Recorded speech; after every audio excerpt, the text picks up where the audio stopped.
सुल्तान महमूद एक बहुत बड़े इस्लामी बादशाह गुजरे हैं। उनके एक वजीर थे जिनका नाम अयाज था। बाकी दूसरे जो वज़रा थे वो अयाज से बहुत ज्यादा जलते थे, अयाज से बहुत ज्यादा हसद करते थे। जैसे कि आजकल के जमाने में घरों में, मदरसों में, दफ्तरों में जो आदमी किसी बड़े के करीब होता है तो दूसरे लोग उसे जलते हैं, उसे हसद करते हैं, जो कि बहुत बड़ी बीमारी है हसद करना।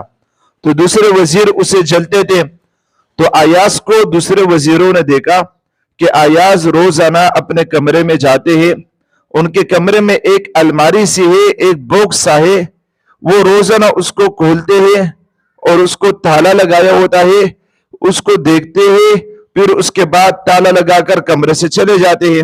रोजाना अयाज इस तरह करते हैं, कमरे में जाते हैं, अलमारी खोलते हैं, ताला खोलते हैं, अलमारी में देखते हैं कोई चीज, फिर ताला लगाकर बाहर चले जाते कमरे से।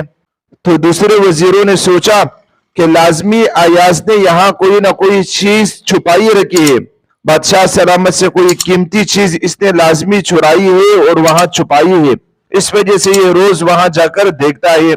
तो दूसरे वजीरों ने बादशाह से कहा कि आपके वफादार जो वजीर है अयाज, जो आपके बहुत ज्यादा करीब है और आप उसकी बहुत ज्यादा तारीफें करते हो, उसने तो चोरी की है, अलमारी में कोई कीमती चीज छुपा कर रखी है, रोजाना उसको जाकर देखते हैं। तो बादशाह ने अयाज को बुलाया और उसे कहा कि अयाज, क्या आप रोजाना कमरे में जाके अलमारी में कुछ देखते हो और वहां ताला भी लगाते हो?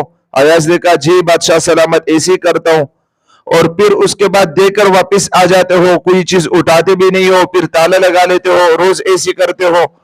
तो अयाज ने कहा, जी बादशाह सलामत, रोजाना ऐसे ही करता हूं।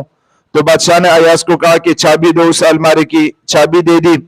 तो बादशाह ने एक दूसरे वजीर को भेजा जो उसका अपना खास खादिम था कि जाओ अलमारी में जो कुछ है सब कुछ यहाँ सामने लेकर आओ, सब वजीरों के सामने। तो वो क्या, उस अलमारी से सामान लेकर आ गया। उसमें तीन चीजें थी, एक पट्टी पुराने चप्पल थे, और एक थेबन था, लुंगी जिसको कहते हैं, और तीसरी चीज एक कमीज थी ऊपर की, वो भी पुरानी पट्टी।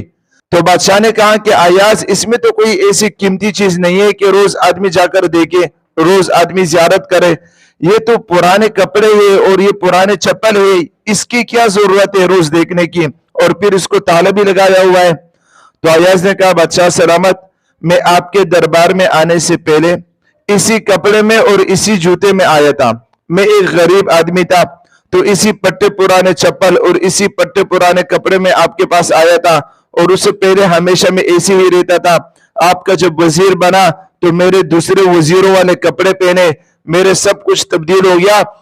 तो अब मैं रोजाना जाता हूं, उस पुराने कपड़े, उस पुराने चप्पल को देखता हूं और रोजाना अपने आप से कहता हूं, अयाज अपनी औकात मत भूलना, आप पहले ऐसे थे, पट्टे पुराने कपड़े और पट्टे पुराने चप्पल पहनकर घूमते थे, अपनी औकात मत भूलना। आज बादशाह के पास आए हो, बादशाह ने तुम पर एहसान कर दिया और आपको वजीर बना दिया, लेकिन तकब्बुर में मत आना, अपनी पुरानी औकात मत भूलना। तो बादशाह सलामत ने तमाम वजीरों से कहा कि देखो, मेरा वफादार वजीर वो सिर्फ यही नहीं कि मेरी वफादारी करता है, बल्कि वो अपने औकात को भी नहीं भूलता है और वो मुझे अपना मोहसिन मानता है। तो मेरे मुहतरम दोस्तों, दुनिया में एक वजीर अपनी औकात को नहीं भूलता और बादशाह को मोहसिन समझता है। हम अगर अल्लाह ताला की नेमतों को सोचे और हम अपने बारे में सोचे कि हमारी क्या औकात थी, हम गंदे पानी से पैदा हो चुके हैं और अल्लाह ताला ने उस गंदे पानी से हमारी शक्ल सूरत बनाई और फिर हम मट्टी हो जाएंगे, यह हमारी औकात है। तो हम तकब्बुर किस चीज से करें? तो हम भी अपनी औकात को देके और अपनी पुरानी याद को देके और आने वाले मट्टी को, कीड़े मकोड़े हमारे जिस्मों को खा जाए, तो हम भी अपने बादशाह हकीकी अल्लाह ताला को ना भूले और हम अपनी औकात को पहचाने।